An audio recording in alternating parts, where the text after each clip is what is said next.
Just the other day, when I was making my way to the greatest restaurant in today's world, McDonald's, I was driving my dad's car.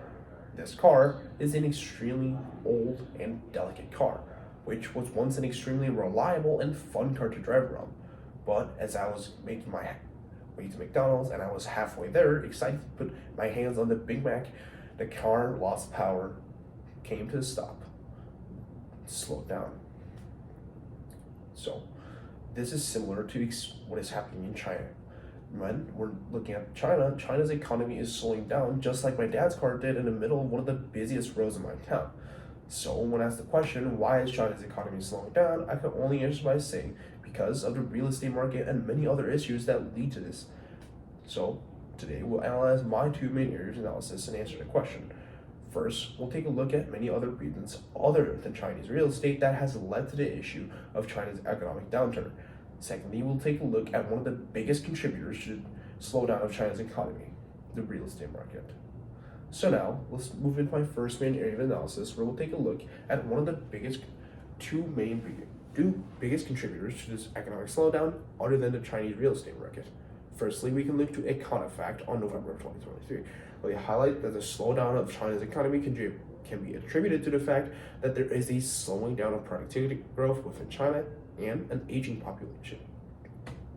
In this article, they highlight that the growing aging population leaves a gap for younger populations, but there isn't a growing younger population to fill the gap of aging populations who are slowly retiring and just leaving jobs out there in the world to fill. But when taking a look at this issue, the slowdown of productivity growth, coupled with the fact that there is a growing aging population within China, this is one of the greatest contributors to this economic downturn.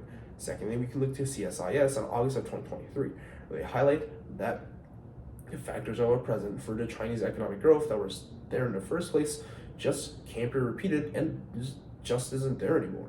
So when taking a look at this issue, first of all, at the fact that there's a growing aging population with no younger generations to fill this gap, this is an extremely big issue seen within all over Asia, such as in countries such as Korea, Japan, and many more. The growing aging population leaves a gap for these younger generations to fill, but those younger generations isn't there to fill this gap. Yes, there are young people in Asia and China, but this just isn't enough. And coupled with the fact there is a slowdown of productivity growth, just isn't a good sign for the Chinese economy, and the factors that once there for Chinese economic growth just isn't present anymore. So now, let's take a look at my second main area analysis, where we'll take a look at the Chinese real estate market, and which is one of the biggest contributors to this issue of Chinese economy slowing down. Firstly, let's stick to Reuters in August of 2023, where they highlight that China's economic growth is slowing down. In this article, they highlight that policymakers are struggling to find a solvency and bring solutions to the issue of property market's downturn. When taking a closer look at this issue, it becomes clear that policymakers just can't find a solution to the slowdown of Chinese real estate market, which is one of the biggest contributors to the Chinese economy, which we'll take a look at later. But seeing an issue of Chinese real estate market, these policymakers are stepping up to find a solution, but just can't find a solution, which is also highlighted by the Foreign Affairs on November of 2023, which highlights the government's inability to bring solvency to the issue.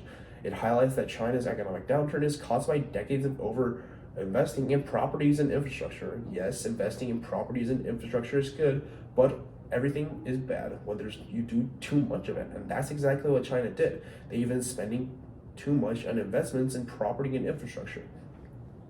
So now let's take a deeper dive into this issue, which we can look to the New York Times on August of 2023, where they highlight that China's economy is extremely dependent on the real estate market, which was a once booming market and contributing to a quarter of China's GDP, which is still today. It is now experiencing one of the hardest times in recent years. So it becomes clear that when policymakers are struggling to find an issue to this major problem within China, this only makes sense that China's economy will suffer because of the inability of policymakers. And when considering the fact that the Chinese real estate market is experiencing one of the hardest times they've seen in recent years, this is not a great sign, which we can look to Yahoo News on November of 2023, They highlight that quarter of US Chinese GDP is real estate, and nearly 70% of household wealth is tied to real estate. And in the article, they further highlight that a slump in the real estate market can be correlated to the fact that there is an economic slump within China. So, when looking at this issue, the economic downturn that's seen in the real estate market can be directly linked to the economic downturn that's in China, because 70% of household wealth is tied to real estate. When real estate market of China is experiencing one of the hardest times experienced within recent years, these Chinese citizens just aren't incentivized or just don't see an issue in not spending their money and saving their money for the future. When taking a look at the fact that policymakers are struggling to find an issue to the conflicts and the issues that are present within the Chinese real estate market, these Chinese citizens have a psychological effect within affecting them, effectively making them feel like they just don't have the ability to spend the money that they have. So when taking a look at this issue of China's economy slowing down, there are many contributors. Which we first saw was the slowdown of productivity growth with the aging population and the factors that just aren't present anymore. And in fact, the Chinese real estate market, which is responsible for a quarter of China's GDP, is having one of the hardest times in recent years. So it becomes clear that China's real estate market and many more issues is contributing to the fact that there is an economic slowdown. So today, we'll explore my three main areas of analysis and answer the question, why is China's economy slowing down? Which we first saw that there are many other issues other than real estate which contribute to this issue, such as the slowdown in productivity growth and the aging population and a lack of youth to fill this gap, and factors of economic growth that just isn't present anymore within today's world. And lastly, we take a look at one of the biggest contributors to this issue, which was real estate, which we saw that policymakers are struggling to find an issue which is responsible for a quarter of China's GDP and 70% of household wealth in Chinese citizens, which leads to less money being spent outdoors and less money going out. So hopefully, like me picking up the toolbox on a Saturday and fixing my dad's car, hopefully China's policymakers can find a great solution to this growing issue that is present within China and bring happiness back to the Chinese citizens.